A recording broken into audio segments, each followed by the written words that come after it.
Welcome to the Abrams Children's Book Spring-Summer 2021 preview. My name is Jenny Choi, Associate Director of School and Library Marketing.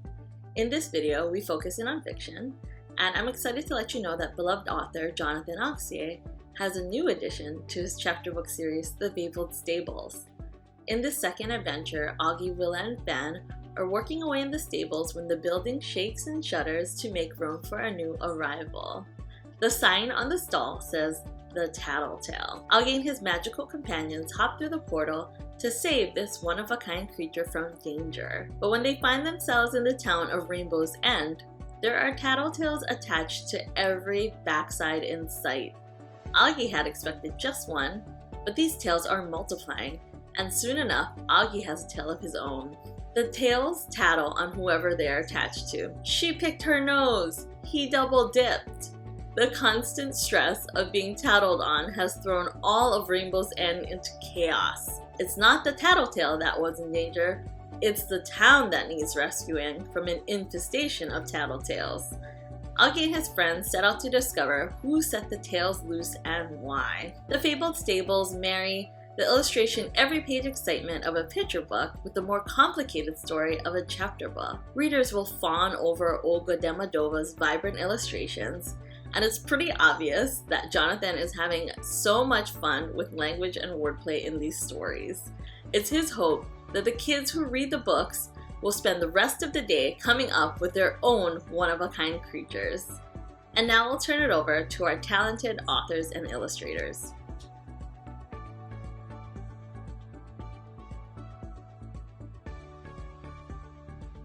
Hi everybody, it's me, Tom Engelberger. I'm so glad to get to talk to you today about my new series, DJ Funkyfoot. Of course, it's part of the Inspector Flytrap universe. We're calling it the Flytrap Files. And wow, I think I frightened myself. What's going on with the Flytrap Files? Well, it's a world I'm trying to create where plants and animals live together and have wacky adventures, and anything can happen. And if anything can happen, that means I've got to work with an illustrator that can draw anything. And I've been so lucky. I've gotten to work with Cece Bell. She was the illustrator for the first trilogy, Inspector Flytrap. And then Jared Chapman came along to do the Dee Dee Dodo series. Wow, he made that really awesome. So for my new series, DJ Funkyfoot, that's a little different than the other ones. DJ Funkyfoot is a little bit, how do I put it? DJ Funkyfoot is cute. He's a chihuahua. He's a cute chihuahua. His name is DJ Funkyfoot because his parents wanted him to be a hip hop star, but he wants to be a butler. Unfortunately, his employer wants him to be the nanny for a crazy baby shrub. It's a cute and adorable baby shrub. It's even cuter than DJ Funkyfoot. But under that surface of cuteness lies a craving for chaos. Shrub baby wants chaos. She wants mayhem. She wants it all. And because DJ Funkyfoot is not really a nanny, he's really a butler, he says yes to everything. This leads them on crazy, insane adventures where, that's right, anything can happen. Can Heather Fox draw anything? Yes, apparently she can. You'll have to check it out to believe it. The stuff I asked her to draw, impossible. Did she do it? Yes, she did it. You got to check it out. So check out DJ Funkyfoot, Butler for Hire, the first book in the trilogy by me and Heather Fox. And I don't know what you'll think about my writing, but you won't be disappointed by Heather's crazy but cute drawings. See you next time, everybody.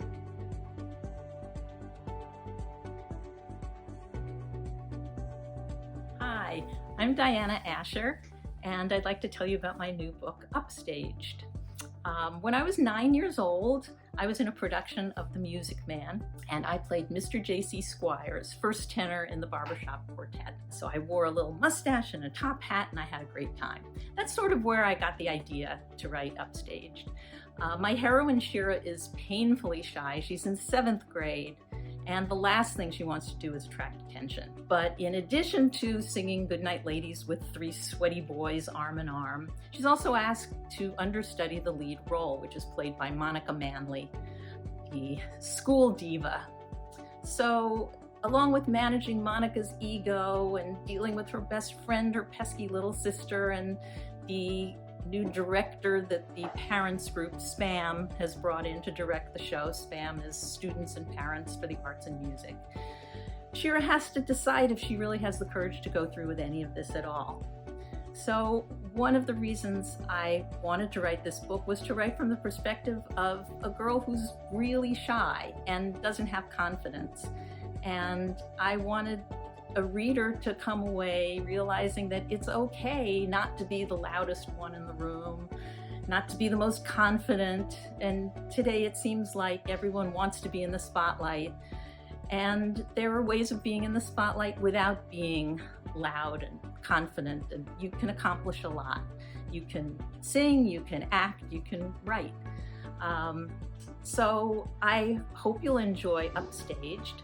And while I've got you, I want to thank all of the librarians and the booksellers and the reviewers and everyone who welcomed my first book, Sidetracked. It's just been a very exciting few years. And thank you so much. I'll always be really grateful. And I hope you like Upstaged as much. Thank you.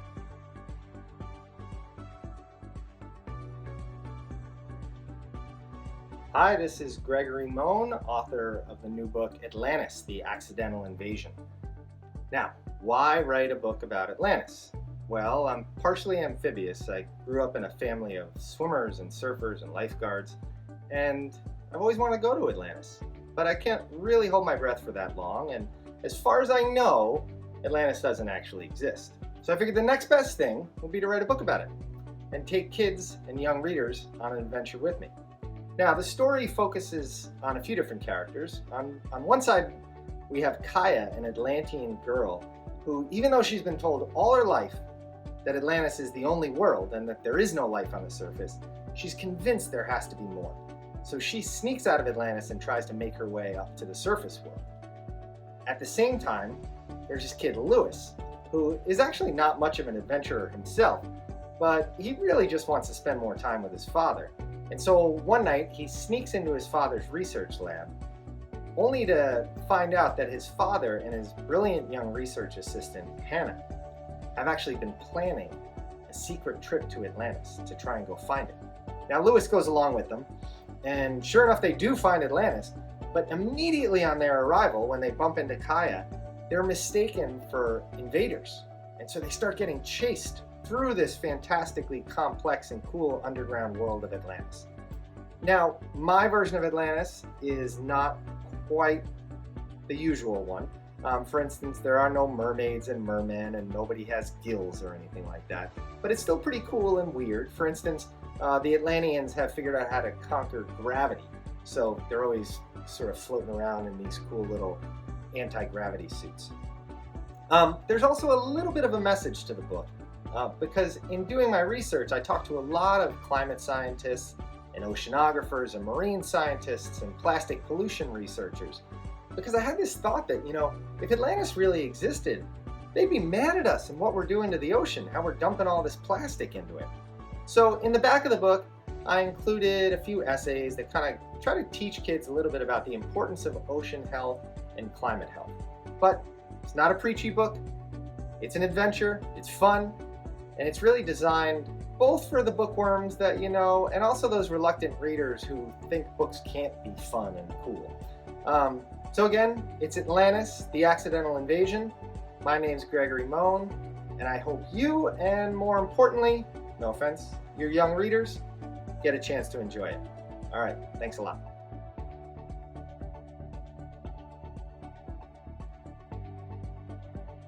Hi, I'm Chad Lucas, and I'm the author of Thanks a Lot Universe.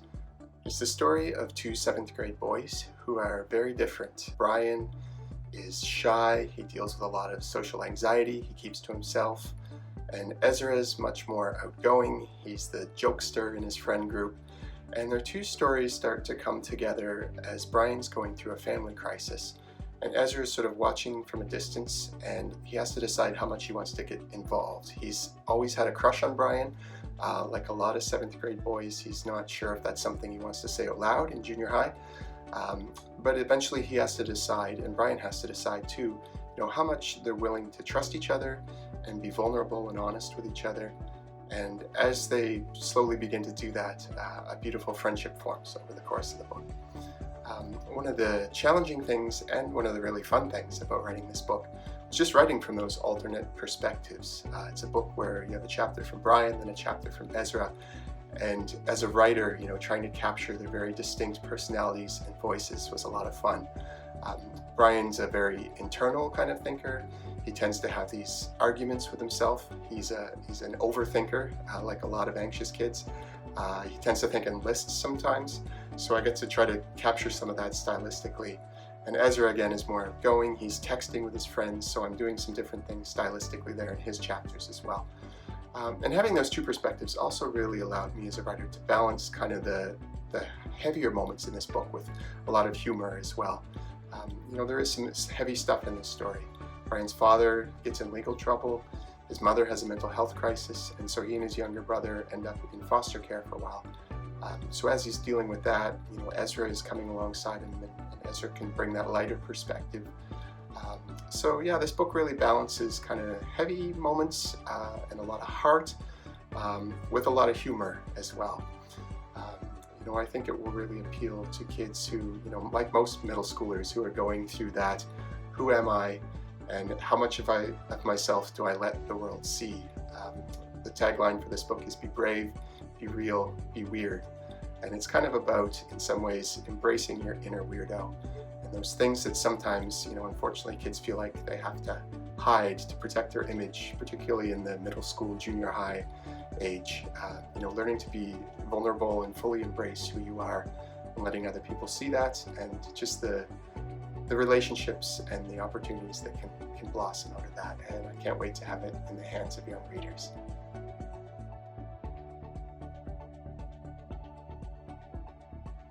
Hi, my name is Lori Morrison. I am the author of Up for Air and co-author of Every Shiny Thing.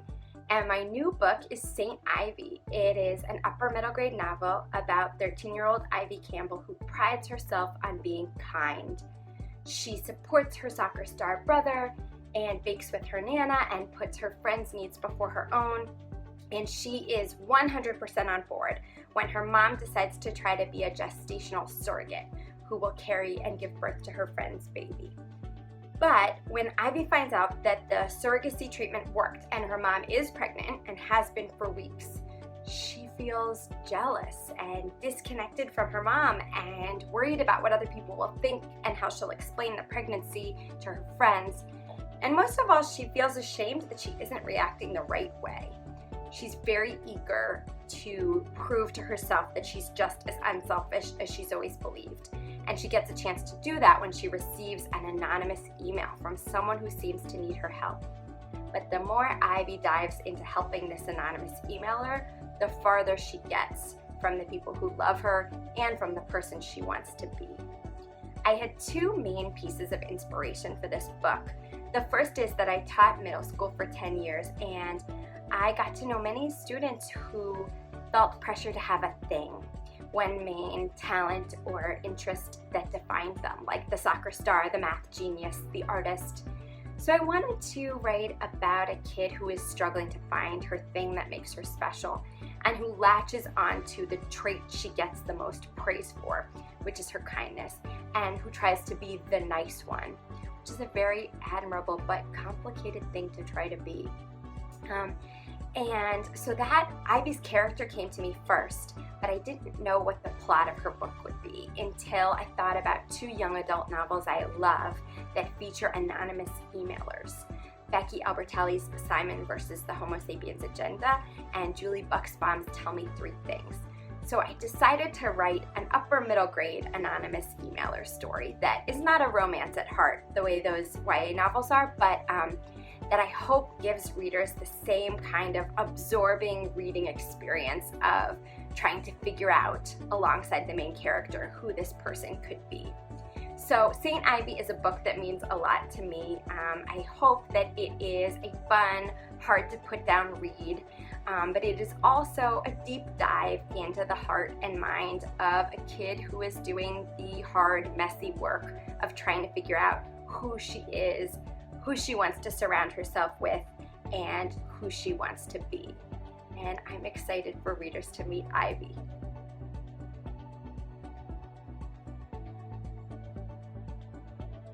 Hi, I'm Nebula Award-winning author Fran Wilde, and in my new book, The Ship of Stolen Words, Sam Culver expects the summer after 5th grade to be filled with baseball, lemonade, and catching lightning bugs with his little sister Bella. What he doesn't expect are word-stealing goblins, shape-shifting pigs, giant mechanical airships, and most importantly, not being able to get out of trouble. But that's exactly what happens when a silver-haired goblin named Tolver steals Sam's favorite and possibly most overused word, sorry. Now Sam can't apologize for anything, and trouble is brewing.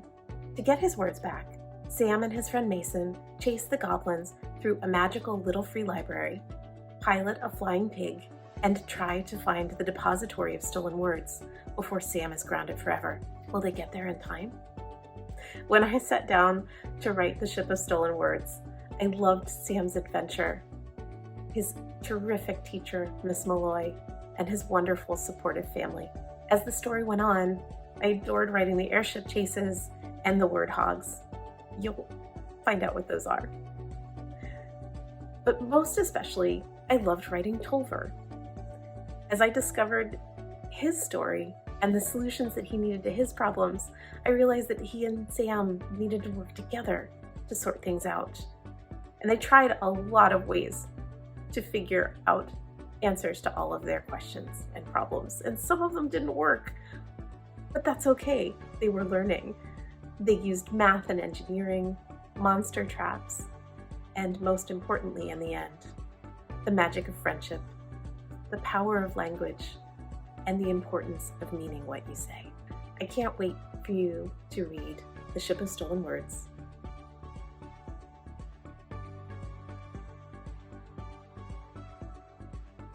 Hi everyone, I'm Ray Stovey and I use they, them pronouns.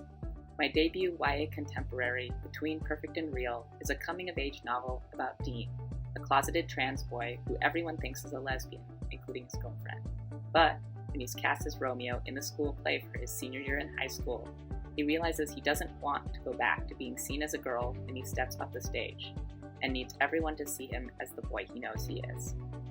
This book is for any teen who loves strong main character voices, stories about friendship, romance, and theater, or who might be trying to figure out who they are and what they want. This book is close to my heart. Dean first walked into my head in 2009, and I started writing the novel in earnest in 2015. I wrote this book because I didn't have representation of trans kids in fiction when I was young, and I wanted to help change that, as well as present nuanced and complex portrayals of different kinds of trans and queer teens. A fun fact about this book is that I was also in a production of Romeo and Juliet in high school, and much of the theater scenes in the book, from warm-up games, to the theater layout, to the stage combat instructor, to the rehearsal and performances, is drawn from my memories of being a theater kid. It was so fun to go back, reread Romeo and Juliet, and choose which excerpts to include in scene to help bring out the emotions and themes of this book. Thank you so much for your work to get my book into the hands of teens who need it. I hope you enjoy Between Perfect